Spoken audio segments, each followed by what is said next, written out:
Salut tout le monde, ça fait super longtemps et je m'en excuse. Au pire, l'introduction elle est... Bref, salut. Je vais aborder un sujet, c'est un truc assez intéressant. Les TCA, les troubles des conduites alimentaires. J'ai des livres dessus que j'ai pas encore lus, mais qui me paraissent extrêmement intéressants à aborder et à lire. Donc je vais vous en parler très rapidement puisque je vais sûrement les lire et vous faire des retours après dans les prochaines vidéos. Donc voilà, je vous les montre tout de suite, comme ça vous êtes au courant et vous pouvez vous renseigner en même temps que moi sur ces sujets. Bon, du coup je suis allée chercher mais je l'ai pas. Bah, mais écoute, comment niquer une vidéo en 2 secondes en fait. Donc je voulais parler de Jour sans fin, écrit par Delphine de Vigan, que j'ai lu il y a assez longtemps. Qui parle de son anorexie et de comment elle a pu en sortir en hôpital psychiatrique.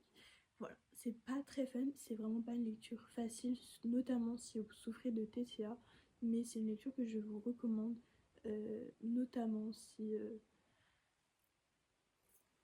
vous vous intéressez à la psychiatrie. Voilà. Ensuite, ça c'est un achat que j'avais fait parce que j'étais déjà extrêmement intéressée de par ma propre expérience par les TCA et la psychiatrie. Et donc, j'avais écouté un podcast où il y avait Lorraine Malka qui était invitée dedans, il y avait Camille Test, c'était sur le podcast qui s'appelle Encore Heureux, que je vous recommande maintes fois, vraiment.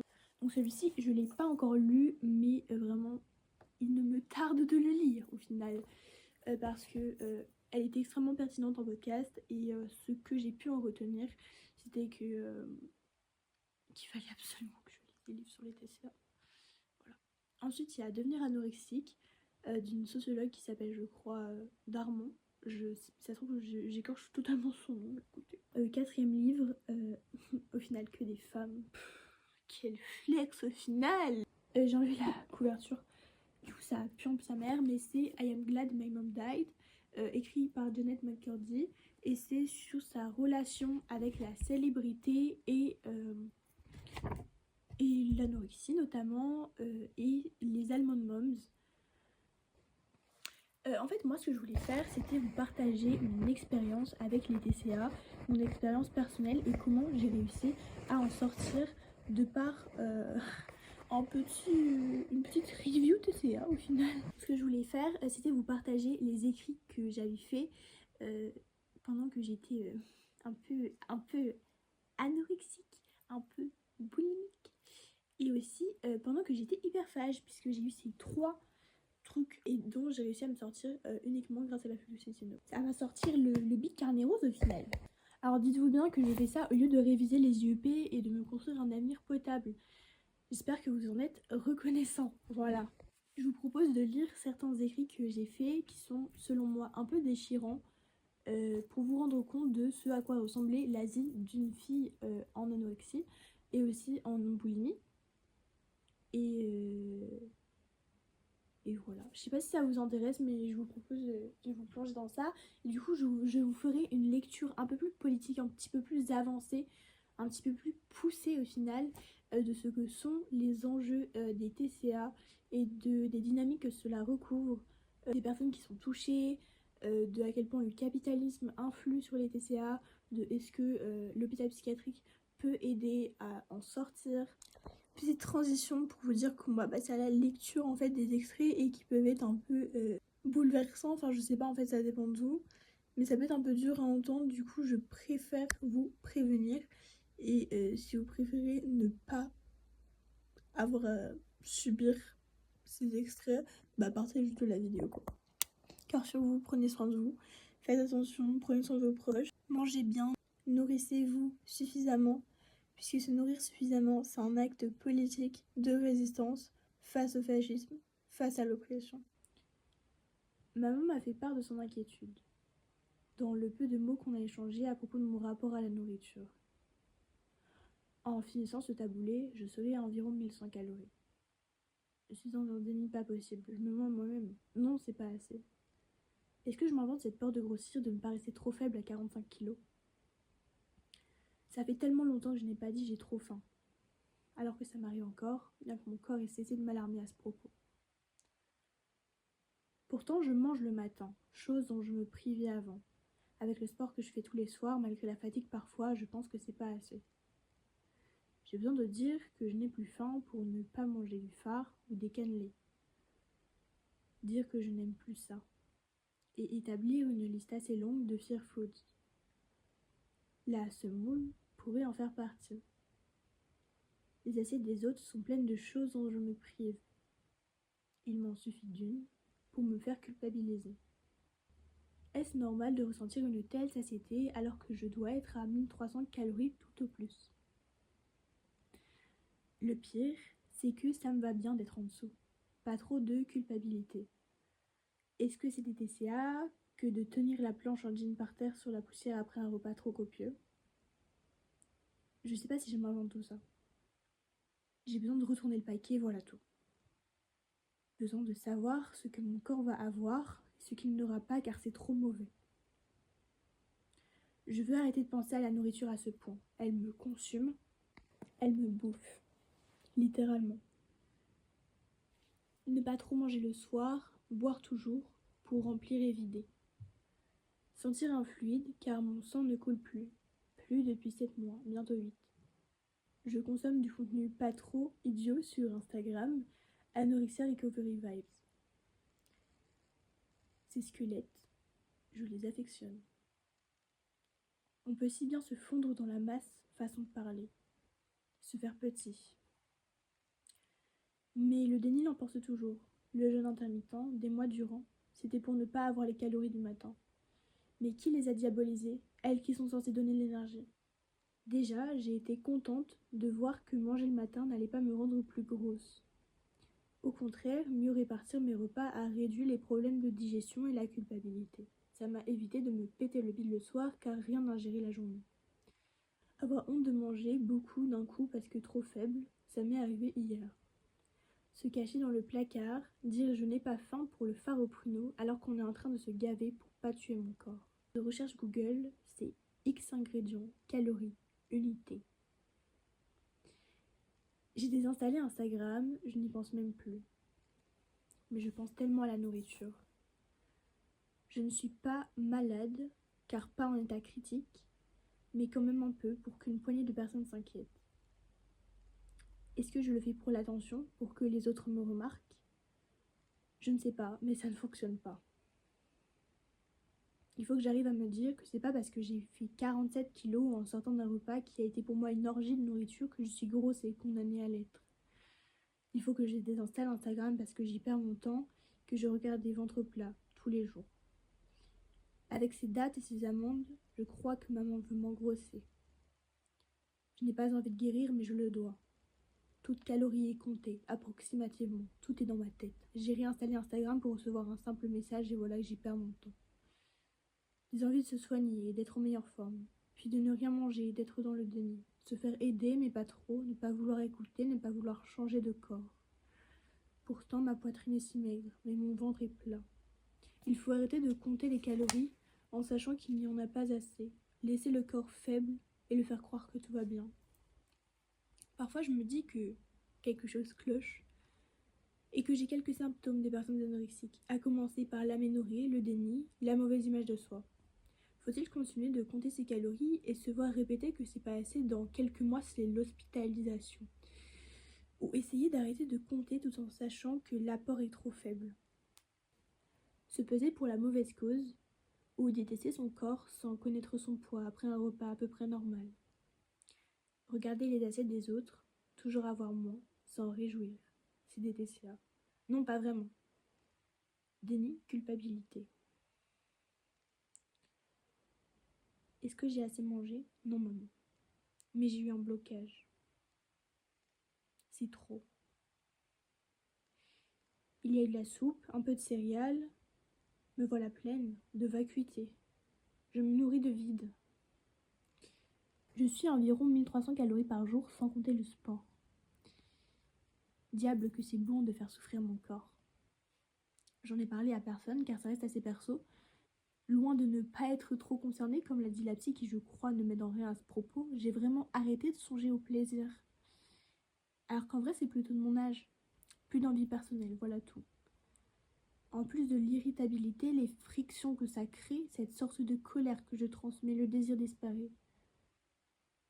C'est-à-dire qu'on a arrêté de compter, puis reprendre les calculs, par habitude. Mentir à maman, rajouter des dizaines pour que ce soit moins inquiétant. Se rendre compte que mon aménorrhée est due à ce trouble que je ne saurais nommer, ou dont je préfère taire le nom. En ce 21 décembre, j'ai fait un crumble, sans sucre ni beurre ni huile, mais avec beaucoup de miel et des flocons d'avoine.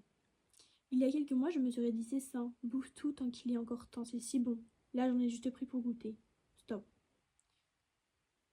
C'est toute cette huile pour le chou. C'est toute cette margarine pour les œufs. Et puis refuser un à un les gâteaux faits en classe euro. Sinon la culpabilité me rattrapera. Je crois être addict au sport. Et il faut que je sente mes muscles exister pour me prouver que mon corps vit encore un peu.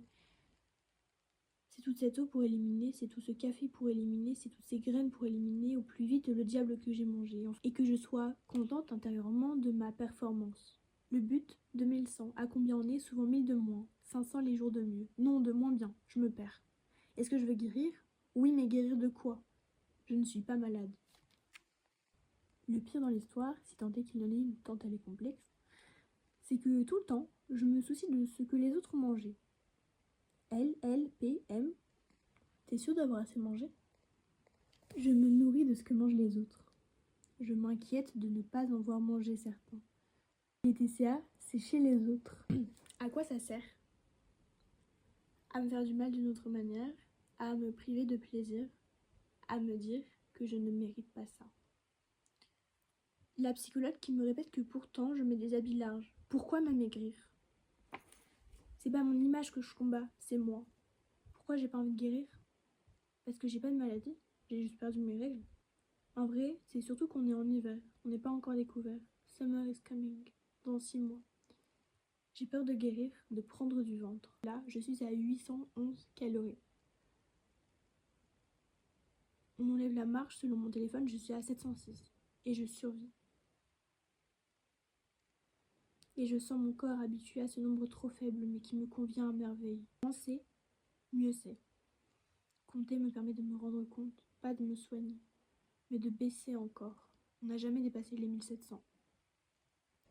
Je marche avec la fatigue au corps. Je me rappelle quand, pendant les vacances, je disais « on n'a qu'à s'asseoir ici, après il va pleuvoir », pour ne pas dire que je mourais de faim, car je n'avais pas mangé le matin. Dire les choses autrement, avec des sous-entendus. Dire « on n'a qu'à s'asseoir ici, après il va pleuvoir », pour manger. S'asseoir pour manger. S'asseoir enfin, après l'exercice. S'asseoir enfin. Ce 26 décembre, les calculs sont bons. Seulement 1097 calories. C'est super, non? Bon d'accord, les calculs ne sont pas bons. Mais ce matin, à 7h50, avec maman qui m'accompagne à la balance, je me suis pesée 44,5 kg.